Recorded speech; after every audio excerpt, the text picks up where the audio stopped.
गोंड चित्रकारिता करता हूँ और मैं डिंडौरी ज़िले से बिलॉन्ग करता हूँ। और मेरा एक ब्लॉक है समनापुर ब्लॉक, और वहाँ का गांव है जो गांव का नाम मेरा पड़रिया है।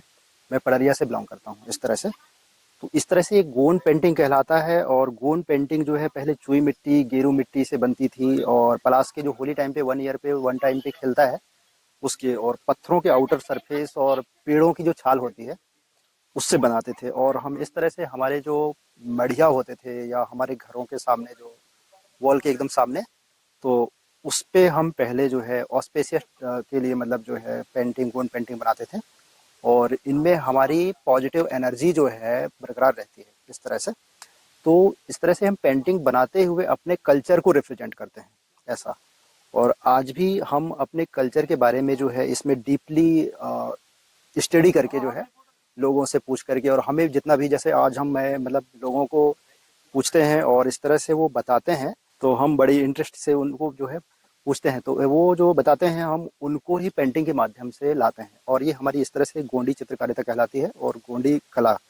तो इस तरह से मैं जो है चित्रकारिता जो है अभी एक्रेलिक कलर फैब्रिक कलर से चूंकि कर रहा हूँ, और इसमें पेन वर्क भी होती है, और पेन वर्क से हम अपना डिजाइन फिल करते हैं। और ये क्रोकोडाइल बार्क ट्री कहलाता है।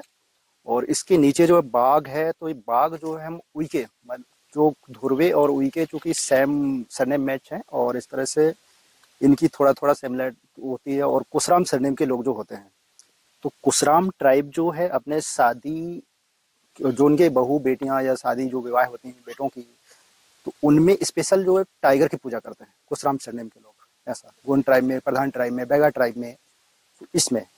तो इस पेंटिंग में मैं इसको रिप्रेजेंट किया हूँ पेंटिंग में। और इस तरह से ये पेंटिंग मैं बना रहा हूँ, और इसको बनाने में मुझे अभी 4-5 दिन और भी लगेंगे इस तरह से।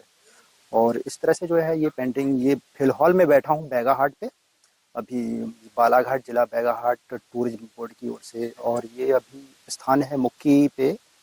और इस तरह से यहाँ पे जो है गेस्ट आते हैं और इसी तरह से जानकारी लेते हैं और हम बताते हैं उनको।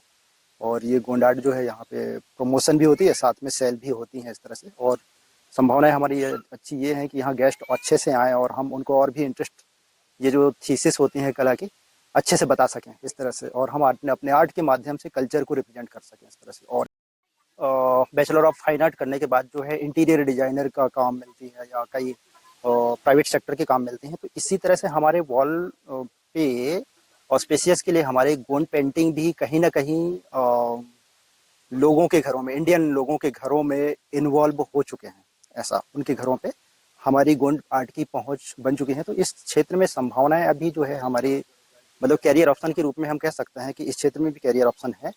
और इस तरह से हमारी जो पेंटिंग सेल होती हैं वो एग्जीबिशन के माध्यम से होती हैं, जैसे दिल्ली आने हाट, दस्तकार बाजार, कला क्षेत्र चेन्नई। तो डिफरेंट प्लेस पे हमारे जो है एग्जीबिशन होते हैं। और इस तरह से ये पार्क जो होते हैं, तो पार्क में भी टूरिस्ट प्लेस होते हैं चूंकि, तो इस तरह से हम पार्कों में भी अपना कला का प्रदर्शन करते हैं इस तरह से। तो बेटर ऑप्शन ये है कि अगर कोई इंटरेस्ट है आर्ट के क्षेत्र पे, गोंड आर्ट या डिफरेंट इस तरह से, तो इसमें अपना कैरियर ऑप्शन है इसमें। और हम अपनी आर्ट के माध्यम से अपना जीविका चला सकते हैं इस तरह से। और बेटर ऑप्शन ये कि हमारे काम काम को और भी सिखाती जाती है, और इस तरह से काम के साथ नाम और नाम के साथ अर्निंग भी होती रहती है इस तरह से। तो एब्सोल्युटली ट्रूथ कि हम आर्ट के क्षेत्र में आकर के हम अपने आप को मतलब अर्निंग कमा सकते हैं से। मतलब टाइम तो बदलता रहता है, तो जनरली है कि अभी मतलब थोड़ा सा डिजिटल टाइम बहुत चल रहा है ऐसा है। लेकिन हमारी जो हाथों की पेंटिंग है, तो उसका जैसे डिफरेंट आर्ट गैलरीज होती हैं, कला दीर्घाएं होती हैं। और तो इस तरह से जो म्यूजियम होते हैं, तो वहाँ हमारी जो हाथों से बनी हुई पेंटिंग होते हैं, तो वो लॉन्ग टाइम के लिए रखे होते हैं, और उनकी प्राइस जो है लाखों में जाती हैं। और इस तरह से मतलब मैं कह सकता हूँ कि जब तक धरती रहेगी, दुनिया रहेगी, तब तक हमारी पेंटिंग रहेंगी। तो डिजिटल वर्क तो अपने स्थान पे काम चलती रहती है, वो डिजिटल मतलब मशीनों से, और हाथ मतलब हमारे हाथों से। क्योंकि आर्टिस्ट जो होता है वो दिल और दिमाग और इस तरह से दोनों लगा देता है। वो मशीन ओनली अपना माइंड माइंड ही कार्य करते हैं। तो आर्टिस्ट अपने दिल से कार्य करता है चूंकि। तो जो भी आर्ट को कदरदां या समझते हैं जो पर्सन, तो वो आर्ट को जब तक धरती रहेगी तब तक लेते रहेंगे। हमारी इसकी शिक्षा दीक्षा हमारी नहीं होती। ये हमारे सीखने, जैसे हम हमारे फोर फादर जो है हमें सिखाते हैं, इस तरह से हम देख देख के घर की सराउंडिंग एटमॉस्फेयर भी सीख लेते हैं। और इस तरह से कल्चर से कैप्चर हमें बचपन से ही होता है, क्योंकि हमारे वॉल भी, हमारे लकड़ी के दरवाजे भी, हमारे खिड़कियों भी, इनमें भी चित्रकारी नक्काशी वगैरह देखे जाते हैं। जैसे भीमबेटका भोपाल जो है, वहाँ भी रॉक पेंटिंग, मतलब आदिम सभ्यता की जो अपन कहें ब्लड में थी ये आर्ट। ऐसा तो उस ब्लड जनरेशन जो हमें, हम कहें कि हम तक धाराएं फ्लो हुआ और उसको हमने कैप्चर किया इस तरह से। तो इस तरह से ये आर्ट आ रही है। और इस तरह से जो बैचलर ऑफ फाइन आर्ट करते हैं, तो उनकी जो डिफरेंट डिफरेंट आर्ट बनाने के तौर तरीके हैं, तो उनकी अलग होती है। और हमारी इसकी गॉड गिफ्ट आर्ट है, जी हमें जनरेशन टू जनरेशन ट्रांसफ़र हो रही है आर्ट।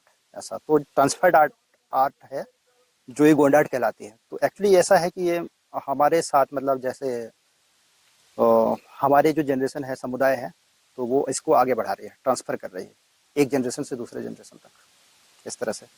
और पर्टिकुलर ये मतलब हमारे जो ओरिजिनल आर्ट है, तो हमारे लोगों तक अभी सीमित है इस तरह से। तो ये हम ही इसको ट्रांसफ़र कर रहे हैं आगे, और इसकी ओरिजिनलिटी बरकरार रही और आगे भी रहेगी। इसकी आर्ट के लिए एक पैसेंस चाहिए। ऐसा तो अगर कोई है पैसेंस, तो हम उसको सिखा सकते हैं ऐसा। लेकिन फिर बात ये है कि वो जो है कितना उसमें पैसेंस है, कैसे सीखता है। और ये लक की बात रहती है कि आर्टिस्ट अपना कहाँ तक अपना प्लेटफॉर्म बना पाता है। तो सीखने के बाद वो सीखता है, फिर उसकी किस्मत कहाँ तक वो आगे पहुँच पाता है, इस तरह से सर। तो अपनी अपनी मतलब सीखने को सीख जाता है, लेकिन थोड़ा मतलब जो है प्लेटफॉर्म की दिक्कत पड़ती है। ऐसा तो वो जनरली सबके साथ होता है। ऐसा रामेश्वर प्रसाद धुर्वे मेरी मोबाइल नंबर जो है, मैं डिंडौरी जिले से बिलोंग करता हूँ। मोबाइल नंबर है 9516275594। इससे मैं इंटीरियर अपने आपके वॉल पे भी मैं बना सकता हूँ अपने गोंड आर्ट को। और इस तरह से मैं कैनवास और पेपर के माध्यम से भी मैं आपको आर्ट, अपने गोंड आर्ट उपलब्ध करा सकता हूँ। फेसबुक साइट है गोंड ट्राइबल आर्ट इंडिया।